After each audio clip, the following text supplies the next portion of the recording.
Hello दोस्तों और स्वागत है आप सबका।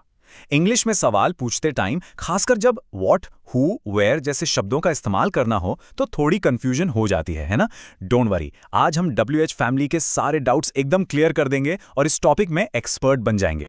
चलिए एक आम सी कंफ्यूजन से शुरुआत करते हैं। क्या लगता है इन दोनों में से कौन सा सेंटेंस आखिर सही है, व्हाट हैव यू डन या व्हाट यू हैव डन? सोचिए जरा, इस सेशन के एंड तक ना सिर्फ सही जवाब मिल जाएगा बल्कि इसके पीछे का जो सिंपल सा रूल है ना वो भी समझ आ जाएगा। तो आज हम क्या क्या सीखने वाले हैं?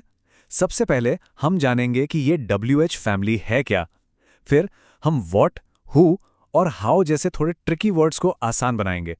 इसके बाद बाकी के वर्ड्स पर एक क्विक नजर डालेंगे, साथ में प्रैक्टिस करेंगे और हाँ, एंड में एक होमवर्क क्वेश्चन भी है। तो रेडी हैं? चलिए शुरू करते हैं। जैसे किसी पजल को सॉल्व करने के लिए उसके पीसेस को समझना जरूरी है, बिल्कुल वैसे ही इंग्लिश में सही सवाल पूछने के लिए हमें WH फैमिली को समझना होगा। तो सबसे पहला सवाल, ये WH फैमिली है क्या चीज? Let's find out.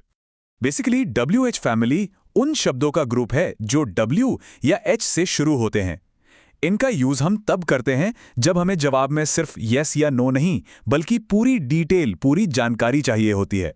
अब जरा इन दोनों तरह के सवालों में फर्क देखिए। जो यस नो क्वेश्चंस होते हैं वो हेल्पिंग वर्ब से शुरू होते हैं, जैसे हैव यू सब्सक्राइब्ड। इसका जवाब सिंपल यस या नो होगा। लेकिन WH क्वेश्चंस वो WH वर्ड से शुरू होते हैं, जैसे व्हाई हैव यू सब्सक्राइब्ड। अब यहां रीजन बताना पड़ेगा। बस यही इन दोनों में मेन डिफरेंस है। चलिए अब उन 3 शब्दों पर आते हैं जो सबसे ज्यादा परेशान करते हैं, व्हाट, हु और हाउ। पर घबराइए मत, हम इन्हें एक एक करके इतने आसान तरीके से समझेंगे कि सारी कंफ्यूजन दूर हो जाएगी। देखिए, व्हाट के लिए एक गोल्डन रूल याद रखिए, जिसे हम क्या रोल कहते हैं। अगर हिंदी सेंटेंस के बिल्कुल शुरू में क्या आता है तो इंग्लिश में व्हाट का इस्तेमाल नहीं होता, लेकिन अगर वही क्या सेंटेंस के बीच में कहीं आता है तो व्हाट लगाना जरूरी हो जाता है। एग्जाम्पल से समझते हैं।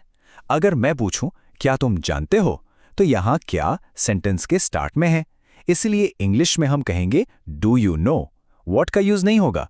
लेकिन अगर मैं पूछूं तुम क्या जानते हो, तो यहां क्या बीच में है, तो इसकी इंग्लिश होगी what do you know. Simple है ना? अच्छा, अब आते हैं हु और हुम की क्लासिक कंफ्यूजन पर। सिंपल रूल है, हु का यूज हम काम करने वाले यानी डूअर के लिए करते हैं और हुम का यूज हम उसके लिए करते हैं जिस पर काम हो रहा है, यानी receiver.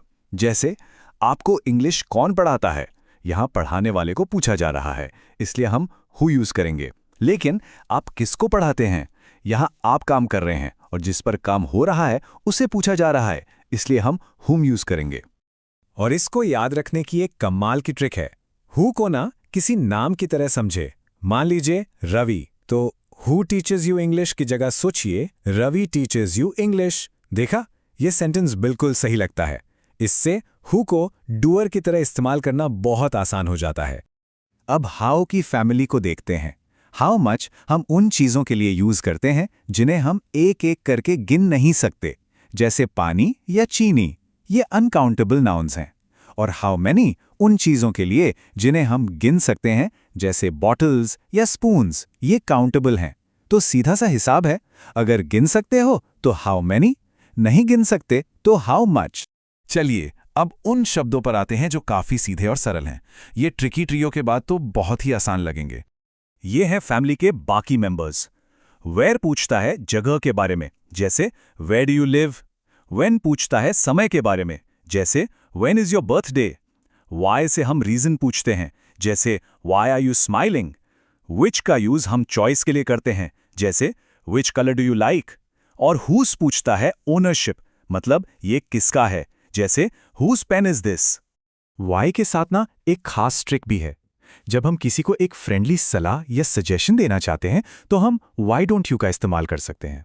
For example, why don't you watch this movie.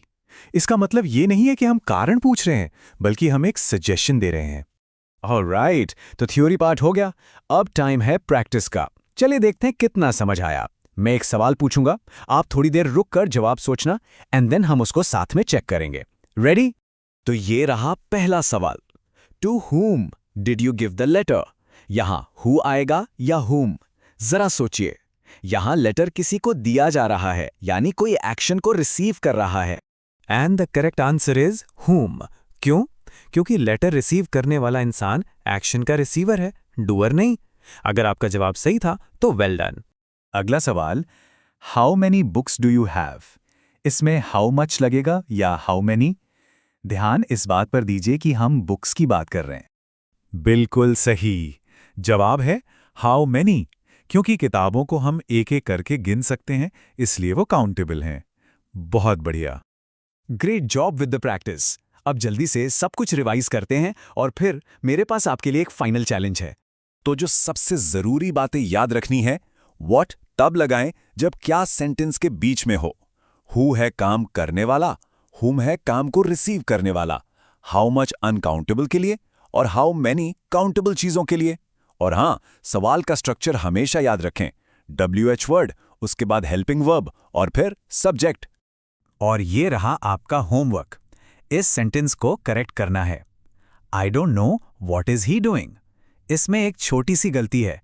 एक हिंट देता हूं, जब WH वर्ड सेंटेंस के बीच में आता है तो वो डायरेक्ट क्वेश्चन नहीं होता।